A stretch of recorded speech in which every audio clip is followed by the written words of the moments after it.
J'aimerais vous rappeler quand même la mission de l'association, qui est d'éduquer, sensibiliser et informer la population du Saguenay-Lac-Saint-Jean, Chibougamau-Chapais, sur l'importance de la forêt et du bois. Cette mission-là est là depuis le début de sa fondation. Nos actions éducatives, ayant comme principal axe la transmission de valeurs, nous avons choisi comme thématique cette année « Forêt et bois, une fierté à transmettre ». Mon mot sera bref. Pourquoi?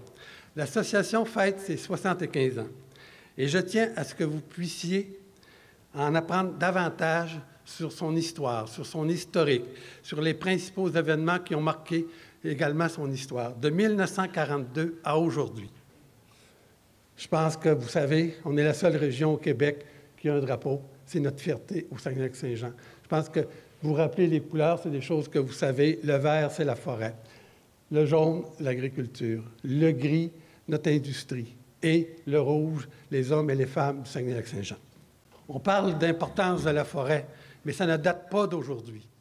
Si vous regardez, en 1941, il y avait des inspecteurs d'école. Ça fait partie de notre histoire. Profitez de vos leçons de géographie et d'histoire nationale pour faire comprendre à vos élèves la grande valeur de nos ressources forestières et l'influence sur notre vie économique. Dans la loi des forêts, ou la loi sur l'occupation du territoire, que les forêts ont contribué à bâtir l'identité québécoise et qu'elles doivent continuer d'être source de fierté. L'importance de promouvoir la culture forestière au Québec en sensibilisant la population à cet égard afin qu'elle contribue à l'aménagement durable des forêts. Lorsqu'on a eu le livre vert sur la forêt, préambule à notre loi à l'heure actuelle, M. Jean Charest mentionnait en écriture « La forêt fait partie de ce que nous sommes. Nos premières entreprises étaient forestières et de génération en génération, dans presque toutes nos régions, la vie quotidienne a été réglée par la forêt. Nous sommes un peuple forestier. Le défi que nous avons maintenant est de faire en sorte que cette forêt, si puissamment associée à notre passé, puisse être tout autant associée à notre avenir. » Récemment, en 2014, lors de la sermentation du Conseil des ministres, M. Couillard mentionnait « La forêt a été l'un des moteurs du développement de nos régions. Elle imprègne notre culture et nos légendes. Si elle fait l'histoire, elle fait aussi le présent, avec 60 000 emplois dans 140 municipalités. Mais la forêt doit surtout faire l'avenir. De beaux messages, de beaux écrits, mais encore faut-il des messagers. Nous sommes plusieurs centaines ici aujourd'hui, donc nous sommes des messagers. Mais nous sommes aussi des milliers à œuvrer au sein de la grande filière forêt-bois. On pourrait en faire une énumération. Il y a peut-être quelques professions qui sont énumérées là, mais vous pourriez en rajouter plusieurs encore. Si nous voulons que cette fierté traverse le temps, il nous faut parler et transmettre à la population régionale et du Québec notre fierté d'être des acteurs du développement durable de la région. Notre histoire forestière est forte de son passé. Transmettre cette culture, c'est notre défi d'aujourd'hui et de demain. Nous avons deux professeurs de l'Université du Québec à Chicoutimi, du département des sciences et de l'éducation, Mme Christine Couture et Mme Catherine Duquette. Les deux sont professeurs-chercheurs, comme je le disais, et chercheuses associées au CRIFP. Si je me souviens bien, c'est le Centre de recherche interuniversitaire sur la formation et la progression de l'enseignement. Des enseignants ou de l'enseignement? De l'enseignement. C'est dans le monde universitaire, ces acronymes-là sont très populaires. Des fois, on travaille longtemps. En tout cas, dans les deux cas, on s'intéresse beaucoup à la question de l'intervention. Dans le cas de Christine, en classe multi-âge et à l'intégration des savoirs culturels autochtones dans l'enseignement de la science et de la technologie. Et dans le cas de Catherine, qui est une spécialiste de la didactique de l'univers social, les principaux sujets sont l'enseignement et l'apprentissage de l'histoire, de la géographie, le développement de la pensée, de la conscience historique des élèves du primaire et du secondaire, et l'intégration des savoirs culturels autochtones dans une approche interdisciplinaire. Le titre de leur conférence, « La forêt, un lieu d'apprentissage interdisciplinaire et interculturel ». Alors, dès le début, en conférence d'ouverture, on a parlé de sensibiliser, éduquer, informer. Alors, c'est un peu l'objet de notre présentation où, à l'invitation de Diane, on a réfléchi à la forêt comme lieu d'apprentissage interdisciplinaire et interculturel. Alors, on va vous parler de la forêt du point de vue du programme de formation de l'École québécoise pour essayer de voir le potentiel et les liens qu'on peut faire pour intégrer la forêt dans les situations d'apprentissage qu'on propose aux élèves du primaire. Alors, notre travail consiste principalement à faire de la recherche, mais aussi à former des enseignants. Et dans nos groupes d'étudiants, on a beaucoup d'étudiants des Premières Nations. Alors, on profite justement de leur présence pour réfléchir à l'intégration des savoirs culturels autochtones dans les situations d'apprentissage qu'on construit avec eux pour les élèves du primaire. Alors, on a pensé que commencer avec une image, c'était déjà bien intéressant pour voir que l'enseignement de la science, de la technologie et de l'univers social, c'est étudier son environnement. Alors, comme la forêt est proche de nous, c'est déjà un objet, c'est déjà un argument pertinent pour dire que c'est important de s'y pencher et d'y faire référence dans les situations d'apprentissage qu'on propose aux élèves. Alors, on va commencer par vous parler un peu de l'enseignement des sciences et de la technologie. Alors, l'enseignement des sciences et de la technologie, ça commence dès l'école primaire. Alors, ce n'est pas quelque chose qui commence juste au secondaire, ce n'est pas réservé pour une élite. Alors, faire des sciences et de la technologie, c'est aussi développer une culture scientifique et technologique.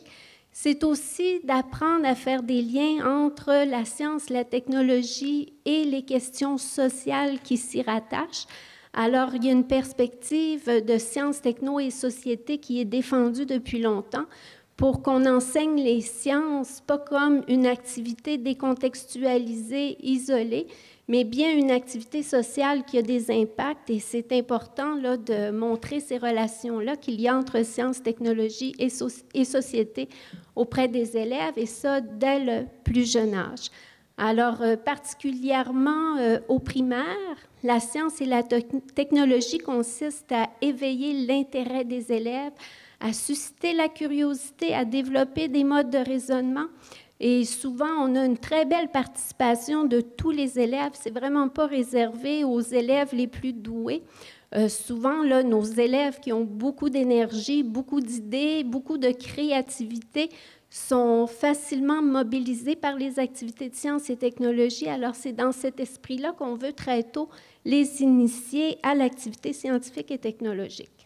En sciences et technologies, on va parler bien sûr d'éducation relative à l'environnement. Alors, c'est des questions qui intéressent et qui interpellent les élèves et on peut initier les élèves quand même assez jeunes à l'éducation relative à l'environnement dans une perspective d'éducation à la citoyenneté. Alors, dans une perspective de développer une culture scientifique, on veut aussi développer l'esprit citoyen de l'élève pour qu'il soit capable plus tard de comprendre les informations qui lui sont transmises, de prendre des décisions et de jouer pleinement son rôle de citoyen éclairé. Alors, en géographie-histoire, je pense que tout le monde se souvient peut-être d'un cours d'histoire où elle s'est endormie face aux nombreuses dates, faits, batailles, personnages plus ou moins intéressants. Depuis quelque temps, par contre, on croit que l'histoire et la géographie qui vont être assemblées sous le titre d'univers social doit être un enseignement beaucoup plus actif et beaucoup plus axé justement sur un développement d'une citoyenneté. Une citoyenneté qui va au-delà du simple geste d'aller voter aux 4 ans aux élections municipales, provinciales ou fédérales, mais vraiment de prendre un rôle actif et d'aider nos élèves à devenir des citoyens qui sont critiques et réflexifs, qui sont capables de regarder des enjeux comme l'enjeu de la forêt et d'être capables d'y réfléchir et de prendre une position qui se veut sensée. Dans ce cas-ci, l'univers social, comme le nouveau programme de formation des écoles québécoises le demande, on croit que l'univers social, c'est une des meilleures disciplines pour développer cette forme de pensée critique.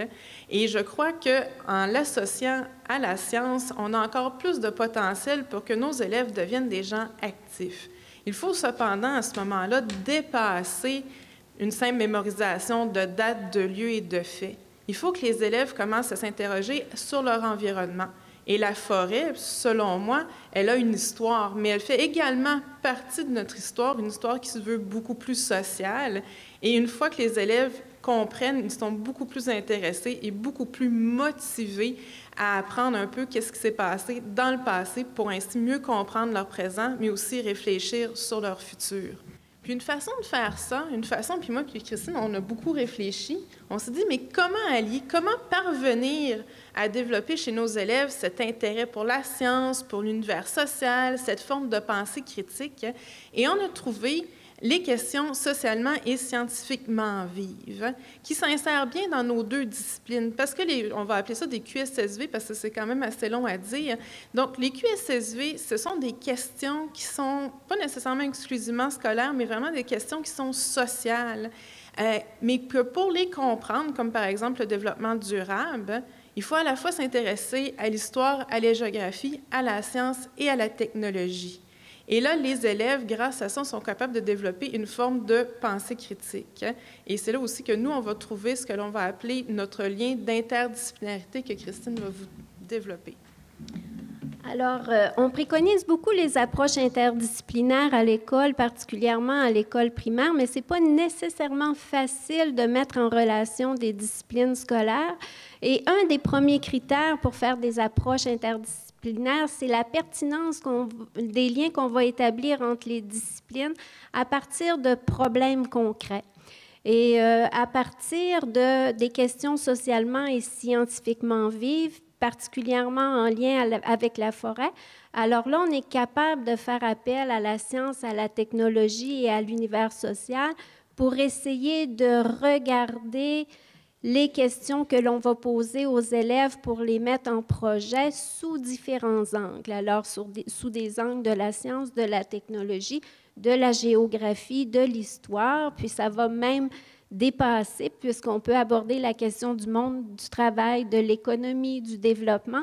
Alors, ça devient intéressant là, d'aborder des questions qui sont issues directement d'un objet qui nous concerne et qui fait partie de notre environnement, pour travailler des approches interdisciplinaires à l'école.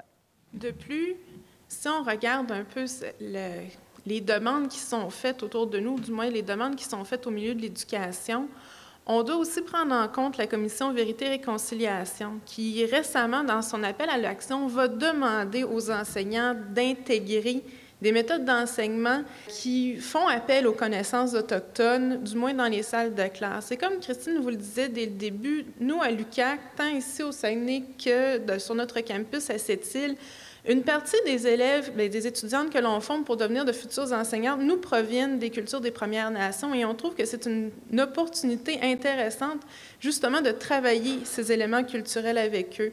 Donc, on s'est beaucoup penché sur la forêt, mais aussi dans une perspective d'un savoir culturel autochtone où on va voir la forêt plutôt dans une chaîne de relations qu'on va appeler tropique, où tout est lié, tant au niveau de la science, mais aussi de la société, puisque la forêt, elle va avoir un impact sur un peu tout.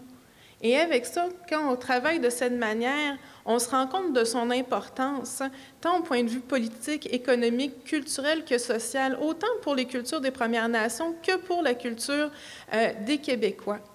Et à ce sujet, lorsqu'on regarde la forêt comme un tout, la structure des QSSV s'intègre de façon intéressante et permet vraiment d'aller dans cette idée d'apprentissage tout au long de la vie, où on ne parle pas juste de la forêt au primaire, mais au secondaire, mais elle nous suit partout puisqu'elle fait partie de notre environnement. Le contexte québécois, si on regarde son histoire, le milieu forestier, il est présent tout le temps. Et donc, les élèves, grâce à ce genre de modèle, parviennent à y réaliser. On dépasse donc cette idée d'un univers social ou d'une science qui est décontextualisée, puisque la forêt est le contexte dans lequel l'élève comprend. Et enfin, et c'est là où on s'en va, on pourrait se dire, oui, tout cela est bel et bon, mais si mes programmes scolaires ne me permettent pas de parler de la forêt, bien, mes enseignants ne le feront pas puisqu'ils sont mandatés par le gouvernement pour faire un certain programme. Et c'est là que moi et Christine, on s'est dit, bien, peut-être qu'au contraire, si on regarde nos programmes, la thématique de la forêt s'y retrouve peut-être un peu partout. Alors, un des défis quand on travaille avec nos enseignants puis qu'on essaie là, de leur faire voir la pertinence d'un contexte ou d'un objet d'apprentissage, c'est de bien faire des liens avec le programme de formation parce que les enseignants ont un programme de formation et ils sont tenus aussi de le couvrir. Puis, l'idée, c'est que le programme, on peut partir du programme, essayer d'imaginer des situations d'apprentissage, mais on peut aussi partir d'un objet concret comme la forêt, puis essayer de faire des liens pour en exploiter le potentiel. Puis, tout en vous épargnant le détail du programme, juste pour vous montrer que la forêt a bien sa place dans le programme de formation de l'École québécoise, du moins pour le primaire. Alors, dans le programme, on a des grands domaines généraux de formation qui consistent à contextualiser les apprentissages. Et vous voyez qu'on voit apparaître dans nos domaines généraux de formation l'environnement, la consommation, vivre ensemble, citoyenneté, orientation et entrepreneuriat. Alors déjà là, on voit que dans l'esprit du programme, on est facilement capable de voir où est-ce que la forêt peut trouver sa place dans les situations d'apprentissage qu'on peut proposer aux élèves. Orientation et entrepreneuriat, c'est intéressant. On peut faire le lien facilement avec la formation professionnelle, mais l'idée d'explorer différents métiers, différentes professions, on y réfléchit dès le primaire aussi parce qu'il y a toute cette exploration-là qui se fait avec les plus jeunes élèves. Alors, au niveau de la science et de la technologie, et là, je n'entrerai vraiment pas dans le détail, mais on a 3 grands univers à couvrir. Alors, l'univers matériel, la Terre et l'espace, et l'univers vivant. Alors, l'environnement, la matière, la question de la transformation, des relations, des écosystèmes est présente dans le programme de formation. Puis on voit là qu'en abordant le thème de la forêt, on peut aborder plusieurs éléments du programme de sciences et technologies. C'est une façon intéressante là, de faire de la science et de la technologie avec les élèves. C'est un peu la même chose lorsqu'on regarde le programme de l'univers social, où aussi on a 3 grandes compétences à développer avec nos élèves. La première, c'est celle qui est tout en haut, c'est l'organisation d'une société sur son territoire. Et bien, dans ces cas-là, on va s'intéresser sur, elle est où cette société? Et on se rend compte bien souvent qu'elle est dans un milieu forestier.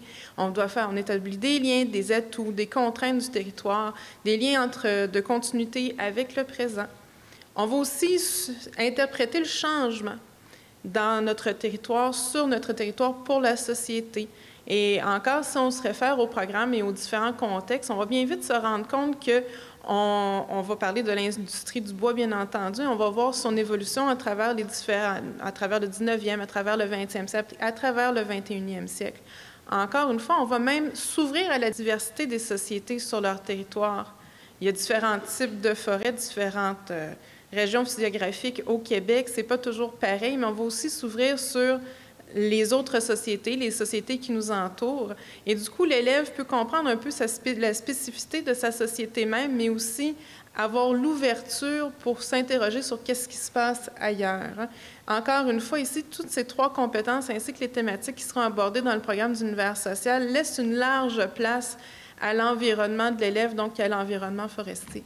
Nous avons aussi dans le programme des repères culturels. Alors, je vous laisse faire les liens parce qu'ils sont quand même assez faciles à faire. Dans les repères culturels, il est question d'application de la science et de la technologie dans différents champs de l'activité humaine.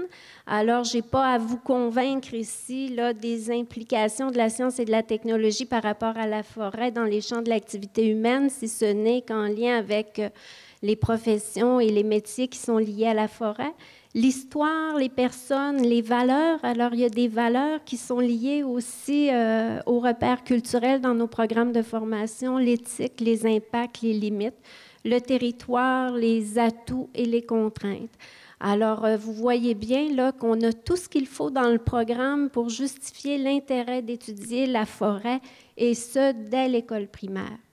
Alors, peut-être juste pour conclure, une petite sensibilisation à la réalité des enseignants du primaire. Alors, les enseignants du primaire ont une lourde tâche à accomplir. Alors, il faut aller passer une petite journée avec eux dans une école pour réaliser combien il y a de petits problèmes à régler dans une journée, des petits problèmes, des gros problèmes.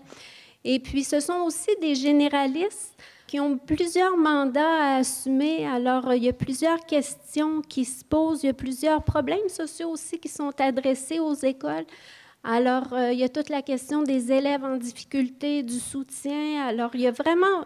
la tâche, elle est lourde, puis il y a vraiment beaucoup de responsabilités. Puis les enseignants du primaire ont besoin d'experts pour les soutenir dans leur travail, particulièrement en sciences, en technologie, puis en univers social. Alors, c'est bien heureux qu'il y ait des organisations qui puissent venir en soutien pour donner un coup de main dans des domaines qui sont plus spécialisés, ou est-ce qu'on n'a pas toujours les ressources pour être capable d'aller un peu plus en profondeur pour travailler des questions. Alors, il y a eu un rapport du Conseil supérieur de l'éducation qui a suggéré justement qu'il y ait des liens plus forts entre les organisations qui offrent justement une expertise plus spécialisée sur des questions comme la forêt et l'école, pour qu'au-delà du service que l'on offre, il puisse vraiment y avoir des liens de collaboration entre les écoles et les associations. Alors, c'est heureux, puis on peut encourager là, ce travail de collaboration-là qui peut se faire plus étroitement entre les écoles pour soutenir les enseignants. Alors, ce qu'on suggère aussi, c'est d'intégrer cette offre-là dans les planifications des enseignants pour qu'ils puissent en même temps y avoir un partage d'expertise conjoint. Alors, pour résumer, je pense que ce qu'on désirait surtout vous montrer, c'est qu'il ne faut pas nécessairement attendre à la formation professionnelle pour traiter d'un sujet aussi intégrateur qui est celui de la forêt. Je pense que dès le primaire, on a la possibilité, on a la place et je pense qu'on a chez les enseignants et chez les élèves également l'intérêt. Il faut le soutenir. Comme Christine le dit, ce n'est pas très facile. Les enseignants ont des bonnes charges de travail.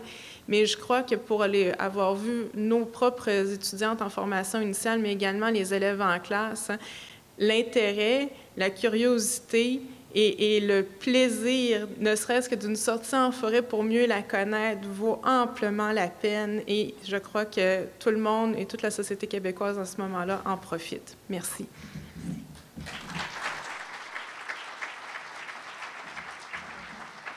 Est-ce que dans un cursus d'enseignement, on peut parler de forêt sans aller sur le terrain, uniquement dans la salle de classe, avec des petits objets, où il faut vraiment aller sur le terrain?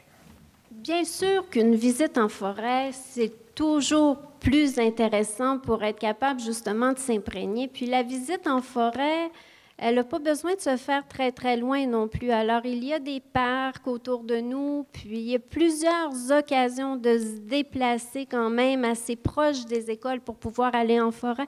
Mais il ne faut pas se priver d'une activité qui ne solliciterait pas nécessairement une visite en forêt.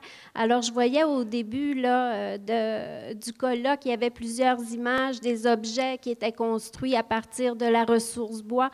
Alors, je pense qu'on peut intégrer la forêt comme objet d'apprentissage en allant bien sûr en forêt, mais en l'exploitant aussi à l'intérieur de la classe. Alors, ne pas se priver si on n'y va pas, mais y aller si on a l'occasion de le faire. Madame Flamand-Hubert est actuellement stagiaire postdoctorale à l'Université du Québec à Trois-Rivières et au Centre interuniversitaire d'études québécoises. Ses recherches, et c'est fort intéressant, il n'y en a pas beaucoup au Québec, portent sur l'histoire des forêts québécoises et les rapports sociaux à l'environnement. Madame Flamand-Hubert détient un doctorat en développement régional de l'Université du Québec à Rimouski et un doctorat en histoire de l'Université Sorbonne Paris IV. Sa thèse s'intitulait « La forêt québécoise en discours dans la première moitié du 20e siècle. Représentation politique et littéraire ».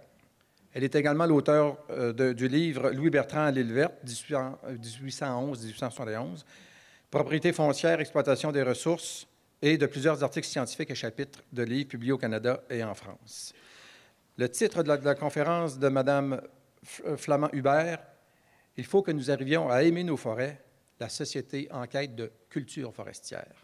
Je suis très contente d'être ici aujourd'hui pour livrer, bien sûr, le fruit de mes recherches, des longues recherches, mais aussi pour écouter, pour apprendre, pour partager. Et je tiens à souhaiter un heureux 75e anniversaire à l'Association forestière et à tous ses membres qui la rendent vivante depuis toutes ces années. Donc, je commencerai. Donc, il faut que nous arrivions à aimer nos forêts. Tels sont les termes employés par Gustave Piché, le chef du service forestier du ministère des Terres et Forêts de la province de Québec, dans son rapport annuel déposé en 1929. Cet appel à l'amour des forêts se retrouve au centre d'un discours qui vise à sensibiliser les autorités politiques et le gouvernement à l'importance de la conservation du domaine forestier et à l'importance d'éduquer la population à la conservation des forêts. Mais pour en saisir toute la teneur, il faut porter attention à ce qui précède et à ce qui suit ce cri du cœur lancé par le jeune forestier.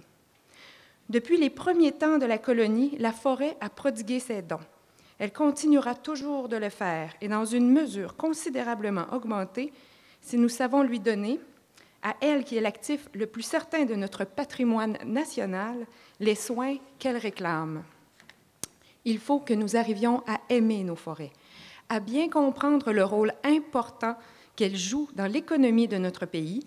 Alors seulement nous pourrons leur donner toute l'attention nécessaire et puissions-nous apprécier à leur valeur les efforts de ceux qui se vouent à la protection et à l'amélioration de nos ressources forestières, comme on sait le faire dans les pays européens. Plus concrètement, Piché en appelle à intensifier la lutte contre les ennemis de la forêt, le feu, les insectes, les maladies, à mener des recherches et des études sur le milieu forestier, à trouver des débouchés aux produits de la forêt. Implicitement, il en appelle aussi à la lutte contre le défricheur, qui continue d'abattre la forêt pour la colonisation agricole. Piché rêve de faire de la province de Québec une grande nation forestière, ce qui veut dire pour lui une société qui possède les connaissances scientifiques nécessaires pour mener une exploitation, on l'a déjà entendu, rationnelle des forêts. C'est-à-dire une société qui connaît les caractéristiques des bois de façon à les utiliser le plus judicieusement possible, mais aussi qui connaît le milieu forestier de façon à assurer un renouvellement continuel et perpétuel des approvisionnements. L'année suivante, toujours s'adressant dans son rapport annuel aux élus, au gouvernement, Piché réclame cette fois la construction de véritables routes dans le parc national des Laurentides. Il explique qu'il est temps de comprendre que la forêt n'est pas seulement une usine de production de matières ligneuses, mais aussi un lieu de beauté naturelle dont les citadins de la province ont aussi le droit de jouir.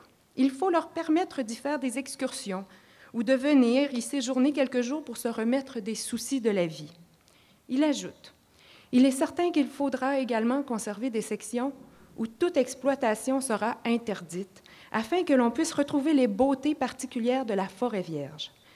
Cette nouvelle conception du rôle de la forêt est aujourd'hui acceptée de plusieurs forestiers et nous devrons seconder la création de parcs nationaux destinés à favoriser ce courant de tourisme et de villégiature en forêt. Alors qu'en Europe et aux États-Unis, et même dans certaines autres régions du Canada, le phénomène était déjà en marche, il restait au Québec plus difficile de concevoir les espaces forestiers sous la dimension de leur protection à des fins de loisirs et de contemplation. Au moment d'écrire ces lignes, Piché a déjà derrière lui 25 années à la tête du service forestier.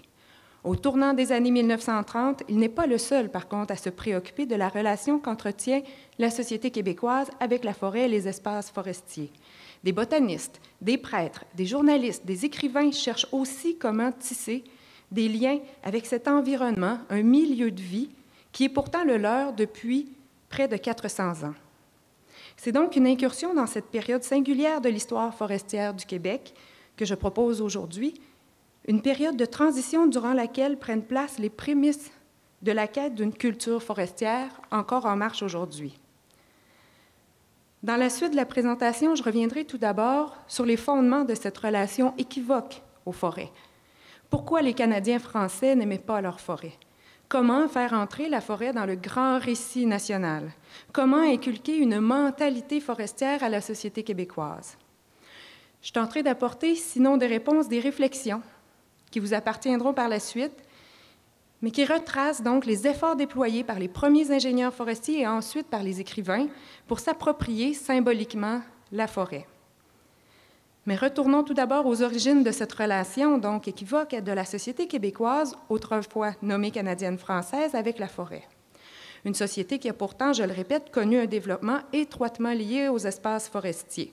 Depuis la traite de fourrure qui a fait sa renommée à l'époque de la Nouvelle-France, sous l'Empire britannique, mais aussi pour la coupe de bois, successivement pour la construction maritime, le bois d'œuvre et finalement les pâtes et papiers au 20e siècle. Autour de toutes ces activités s'est échafaudé un imaginaire où le coureur des bois, le voyageur, le trappeur, le Frenchman, comme on l'appelait, et le bûcheron occupent l'avant-scène. Ces hommes ont fait et font encore la renommée des premiers siècles du peuplement de la colonie, aujourd'hui le Québec. Cependant, au 19e siècle, dans les années 1800, l'auto-représentation, l'image qu'elle a d'elle-même de la société canadienne-française est tout autre. Même s'ils sont incontournables dans la formation du pays, ces hommes qui parcourent les bois posent problème depuis les débuts de la colonie parce qu'ils échappent au contrôle des autorités et surtout parce que leur mode de vie les éloigne du projet fondateur de la colonie, l'agriculture. Au 19e siècle, alors que la grande nature, la wilderness, est une source d'inspiration pour les écrivains romantiques européens et états-uniens, les intellectuels canadiens-français souhaitent plutôt marquer la rupture avec le monde sauvage, comme on le dit à l'époque, et faire la démonstration que la société québécoise n'est pas celle qui avait été dépeinte par Lord Durham dans son rapport en 1837 après les rébellions, disant qu'il s'agissait d'un peuple vivant dans un désert, sans histoire et sans littérature. Quelques auteurs vont se risquer, comme on le voit ici, à écrire quelques nouvelles, des contes, des poèmes qui mettent en scène les paysages et les personnages forestiers, mais les tentatives restent ponctuelles et bien timides. On rappellera les propos tenus par l'écrivain et libraire Octave Crémazie, qui accusait la littérature canadienne-française d'être arrivée en retard et de manquer d'exotisme, d'un exotisme naturel et nécessaire pour se démarquer auprès d'un lectorat européen. Je le cite, il dit « Si nous parlions Huron ou Iroquois, les travaux de nos écrivains attireraient l'attention du vieux monde. Cette langue mâle et nerveuse, née dans les forêts d'Amérique, aurait cette poésie du cru qui fait les délices de l'étranger. On se pâmerait devant un roman ou un poème traduit de l'Iroquois, tandis que l'on ne prend pas la peine de lire un livre écrit en français par un colon de Québec ou de Montréal. » L'image de l'homme des bois doit surtout rivaliser donc avec celle du défricheur, incarné dans le célèbre roman d'Antoine Gérin-Lajoie par Jean Rivard qui abat la forêt pour faire place à la civilisation. Un mouvement littéraire dit du terroir ou agriculturiste, chantant les louanges de la terre, du monde rural, va dominer jusque dans les années 1950.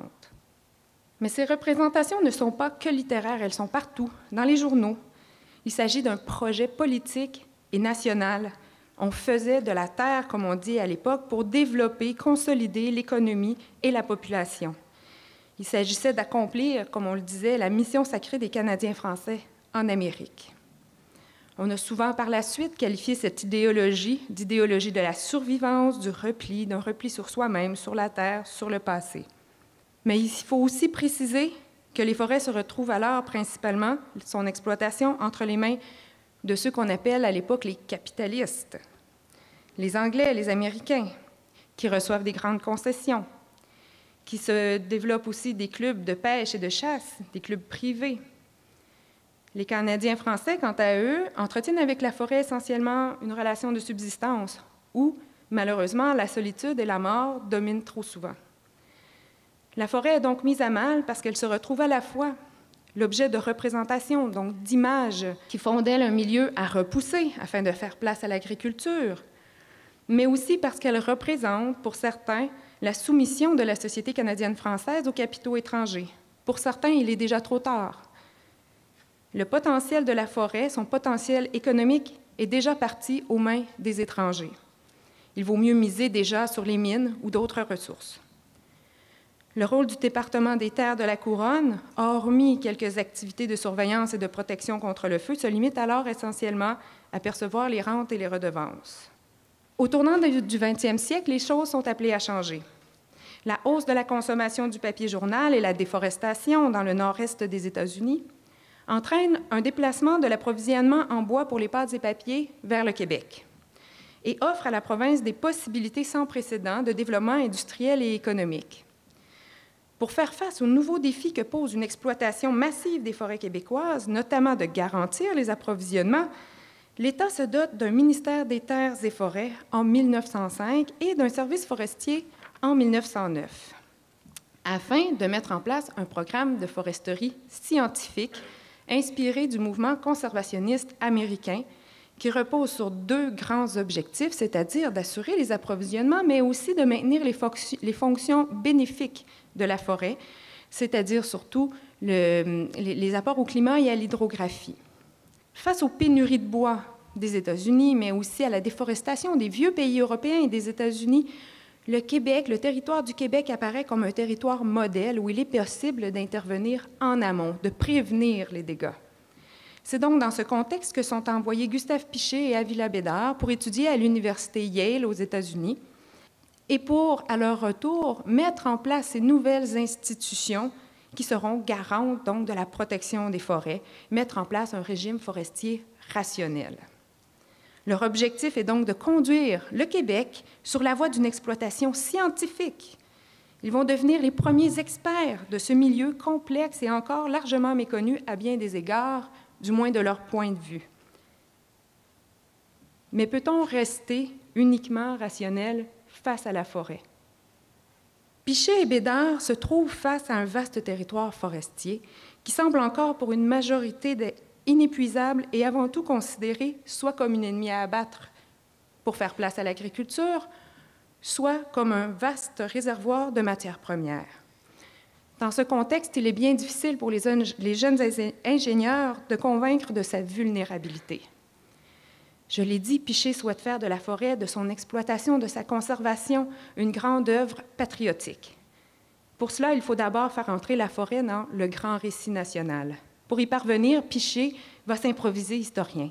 À travers ses différents travaux portant sur les arbrisseaux de la province, sur la préservation du bardeau ou sur les plantations d'épinettes noires, il retrace l'histoire de l'exploitation forestière depuis la construction des premiers moulins à papier, ce qui lui permet d'insérer la forêt dans la trame du développement économique et politique du Québec aux côtés de l'agriculture. Il va trouver toutes sortes de stratégies pour sensibiliser la population. Lorsqu'une nouvelle édition du livre de chantier est publiée par le ministère des Terres et Forêts en 1921, qui est un registre des opérations forestières, un manuel de réglementation, il prend soin de faire inscrire au verso les vers du poète français André Theuriet. Je cite, « Au plus profond des bois, la patrie a son cœur, un peuple sans forêt est un peuple qui meurt. » D'autres activités, comme la fête de l'arbre, sont autant d'occasions de stimuler le sentiment national et l'amour de la forêt, surtout auprès de la jeunesse. Encore une fois, faute de références locales, c'est au vers d'André Theuriet que l'on fera appel dans un article publié dans le quotidien La Presse. Je cite, « Le temps est tout à fait propice pour prendre une résolution absolument patriotique et d'une utilité incontestable, celle de planter plus d'arbres. Le culte de l'arbre ne doit pas s'éteindre. Revenons donc à l'arboriculture, source de richesse, et sachons apprécier le rôle de l'arbre comme il convient. Celui qui plante un arbre, a dit André Theuriet, est un bienfaiteur de l'humanité. Celui qui en détruit un, inutilement, est un criminel. » La volonté des ingénieurs de comprendre et de maîtriser le fonctionnement du milieu forestier leur permet aussi de le découvrir, de s'en éblouir, de s'en émerveiller. En 1930, dans son ouvrage « L'arbre et la forêt », Avila Bédard attribue comme premier rôle de la forêt d'être une grande inspiratrice et une œuvre de beauté. Selon lui, la forêt exerce sur l'homme un attrait mystérieux qu'il est difficile d'analyser, mais auquel bien peu ont pu ou peuvent résister. Le reste de son ouvrage est essentiellement technique. Mais comme le poète, le prosateur, le musicien ou le peintre, le forestier, l'ingénieur se réclame de trouver l'inspiration de son travail dans les beautés qu'offre à lui quotidiennement la forêt. Gustave Piché a aussi une pensée pratique. Et pour lui, l'amour de la forêt passe aussi par l'utilisation du bois. Lors de l'un de ses voyages en Europe, où il va à plusieurs occasions pour étudier la sylviculture dans les pays européens, en Allemagne, en France, dans les pays scandinaves, il rapporte une collection de statuettes. Pichet vante l'ingéniosité rurale des artisans français. Il dit « Chaque contrée a sa spécialité et son souvenir qui a son cachet de terroir. Rien n'empêche d'imiter ces initiatives qui rapportent un réel profit et qui ajoutent aux richesses d'un patrimoine national. Or, le travail du bois relève d'une relation dans le long terme avec les arbres, à travers laquelle prennent forme des savoirs, des connaissances, des pratiques, une culture matérielle et immatérielle. L'utilisation du bois par les colons du Québec est avant tout associée à combler des besoins immédiats. Ces compétences sont orientées dans un premier temps à reconnaître les bonnes pièces pour construire sa maison et pour fabriquer un petit mobilier. Son apprentissage du monde forestier a toujours été orienté vers le défrichage, qui constitue une autre forme d'art pour lui, celle d'abattre une forêt qui cherche constamment à repousser. S'il n'est pas attentif à l'arbre au sens artisanal de la tradition européenne, il ne sait pas moins en faire un usage pratique. Et bien au-delà de l'arbre, sa relation à la forêt est tout entière. C'est son milieu de vie, c'est à la forêt qu'appartient le déroulement de son quotidien. Et si ce n'était pas tout simplement cela, la culture forestière canadienne-française au début du 20e siècle. Les ingénieurs forestiers sont-ils parvenus à faire aimer la forêt à la société québécoise? À tout le moins, ils ont grandement contribué à la faire connaître, à la démystifier, à organiser sa conservation, et ce n'est pas rien à cette époque. Mais on peut penser qu'ils ont effectivement aussi participé à développer un certain amour des forêts. À compter des années 1930, on assiste à un phénomène qui mérite l'attention, soit l'apparition dans les œuvres littéraires de la forêt. En effet, au même moment où Pichet appelait le gouvernement et la population en général à aimer les forêts, à la protéger pour leur beauté naturelle, à les rendre accessibles, la forêt apparaît soudainement, elle qui était absente depuis le 19e siècle. Pour comprendre cette apparition, il faut retourner un peu en amont. Comme les ingénieurs forestiers, les écrivains sont influencés et leur production évolue en étroite relation avec l'étranger, la France plus spécifiquement, qui demeure la référence en matière de littérature. La première œuvre reconnue pour avoir mis en valeur le milieu forestier est l'incontournable Maria Chapdelaine, de l'auteur français Louis Hémon, un roman bien connu dans la région puisque l'action se déroule à Péribonka. Lors de sa première parution au Québec en 1916, l'œuvre reçoit peu d'attention. Elle deviendra célèbre 5 ans plus tard, en 1921, lorsqu'elle est publiée par la maison d'édition française Grasset, à la suite d'efforts déployés par le journaliste et écrivain Louvigny de Montigny, qui voit dans ce roman un chef-d'œuvre et veut en faire un modèle pour les auteurs canadiens-français. À l'époque, Maria Chapdelaine est vue comme une épopée qui met en scène l'avancée héroïque des défricheurs et des coureurs des bois. On a attribué à Louis Hémon d'avoir su dépeindre l'âme canadienne-française et de donner un sens, de créer une entité territoriale en nommant le pays de Québec pour désigner cette vaste région à la fois forestière et de colonisation. Certains critiques vont lui reprocher par contre de donner du Québec une image sombre, en décrivant le premier, les rigueurs de l'hiver, l'avarice de l'été, le harcèlement des moustiques, la solitude des colons, les sombres forêts d'épinettes. Enfin, avec Maria Chapdelaine, le débat était lancé. Et ce n'était qu'un début. L'un de ceux à réagir est nul autre que le frère Marie-Victorin, bien connu pour son œuvre encyclopédique Flore laurentienne, publiée en 1935. Mais Marie-Victorin était aussi plus qu'un botaniste. Il était aussi un poète et un artiste. Il met lui-même, d'ailleurs, sa plume au service d'une description poétique du territoire avec ses croquis laurentiens en 1920. On va dire de lui qu'il a une acuité de vision rare et qu'il sait faire dérouler le paysage et éduquer l'œil aux beautés de la nature. De Maria Chapdelaine, il dira ceci. « Tout récemment, on a crié au chef-d'œuvre. Lorsqu'un jeune Français a écrit ce délicieux et simple livre qui a pour titre Maria Chapdelaine, Louis Hémon a simplement fait ce que tous ceux de là-bas qui tiennent sérieusement une plume, il s'est documenté d'abord, il a écrit ensuite. Je sais qu'au point de vue spécial où nous sommes placés, l'auteur n'a pas tout décrit. N'ayant probablement pas tout vu, et son préfacier, M. Louvigny de Montigny, lui reproche aimablement de réduire, dans un récit aussi sylvestre, la flore du pays à sa plus simple expression. Mais ce livre, qui aurait dû être signé par un auteur de chez nous, marque un réel progrès et donne une utile leçon. Plus largement, dans les mêmes années, au tournant des années 1920, Marie-Victorin lance des appels au développement d'une culture scientifique et reproche aux écrivains leur méconnaissance de la flore locale. Il leur reproche de parler dans leurs œuvres d'ajoncs, de pervenches, de primevères ou de cyprès comme Louis Aymon, des espèces absentes de l'Amérique du Nord. Certains auteurs, comme Léopold Desrosiers ou Damas Potvin, vont répondre à l'appel avec des récits historiques qui reprennent le parcours suivi par les coureurs des bois, les missionnaires ou les premiers exploitants forestiers. Les interminables voyages à pied ou en canot offrent la possibilité de contempler longuement le paysage, de l'observer attentivement, de le décrire, d'en apprécier les transformations. L'aspect historique des récits va aussi contribuer à camper un rapport aux espaces forestiers qui se situe en amont de l'industrialisation et de l'exploitation, ce qui permet d'en élargir la portée symbolique et de la dégager momentanément de ses visées utilitaristes. C'est aussi aller à la rencontre des peuples autochtones et, pour la première fois, leur donner une place dans le récit canadien-français à travers les œuvres littéraires.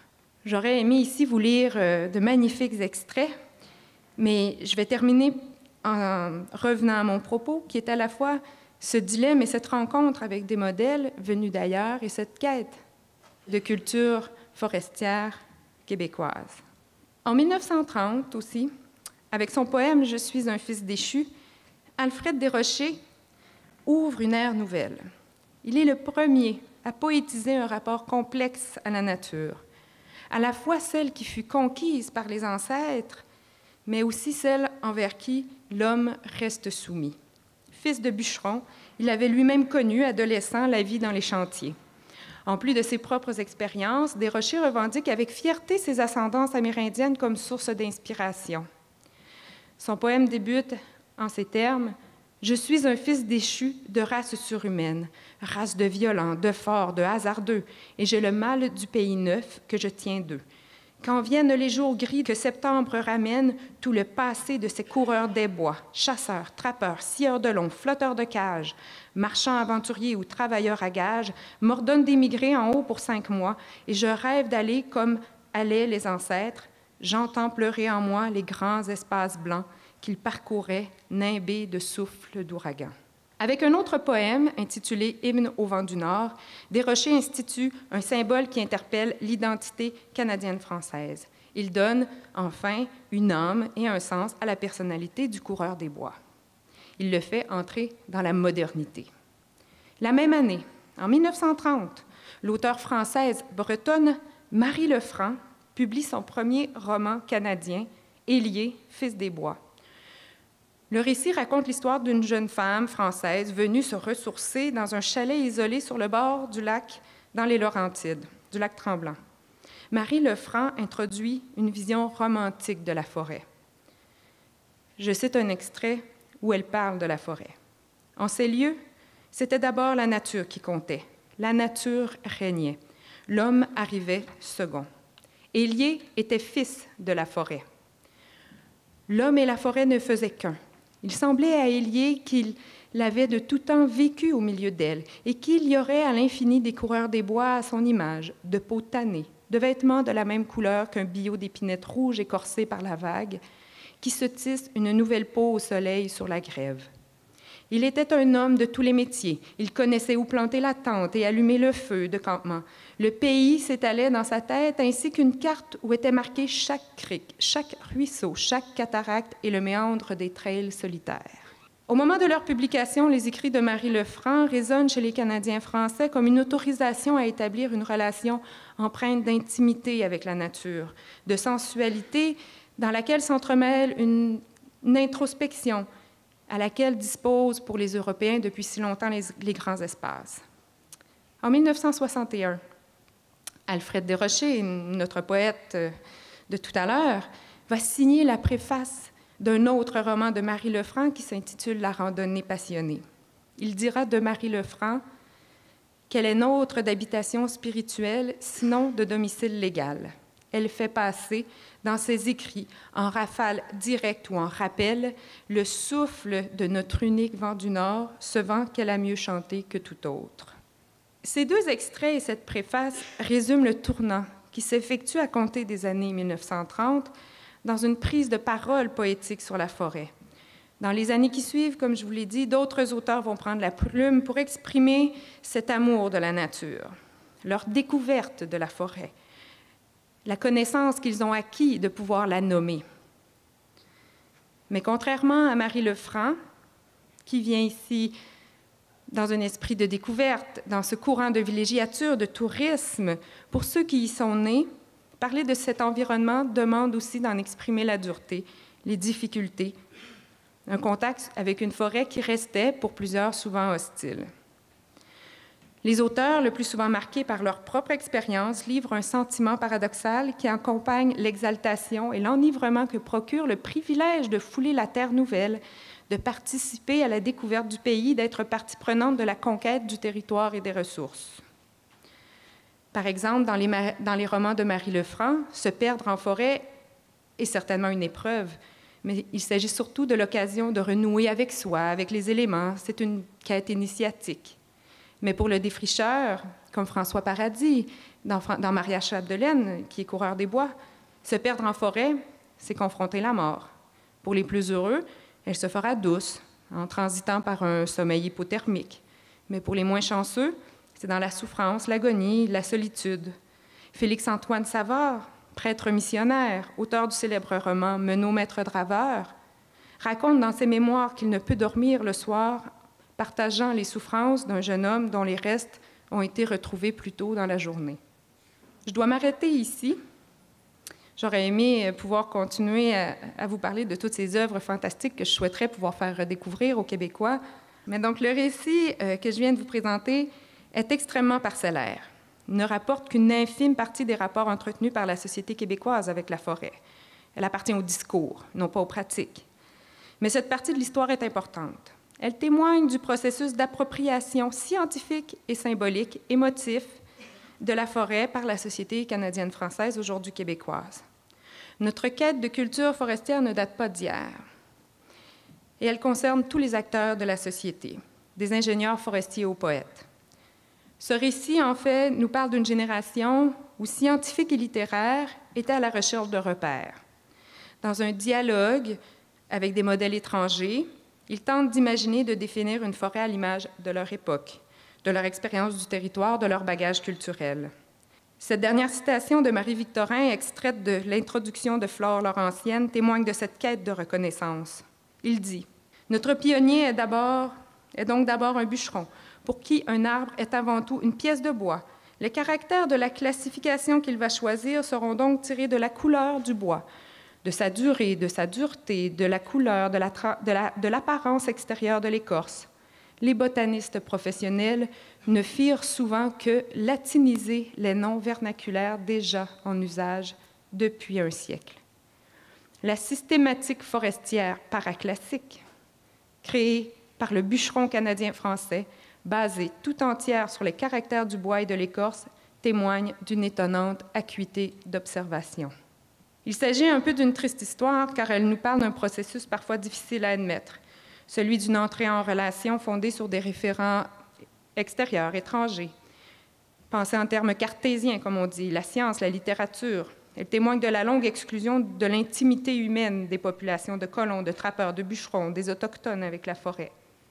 Mais il s'agit aussi, selon moi, d'une histoire réjouissante, car elle témoigne des premiers gestes aussi posés par la société québécoise pour se réconcilier avec la forêt, avec les espaces forestiers, y reconnaître sa propre expérience et s'y reconnaître. On assiste enfin à la fin du mépris des forêts et le début d'un apprivoisement et d'une quête d'identité.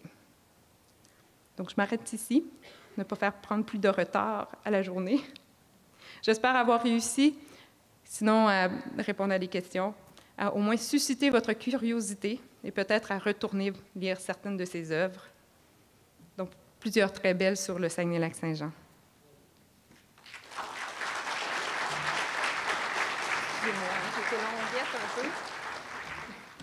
Comment pouvez-vous nous suggérer de faire la promotion de la forêt compte tenu d'un certain mépris historique, là, combiné avec des parasites ou des valeurs négatives dans les écoles au cours des 20 dernières années, entre autres?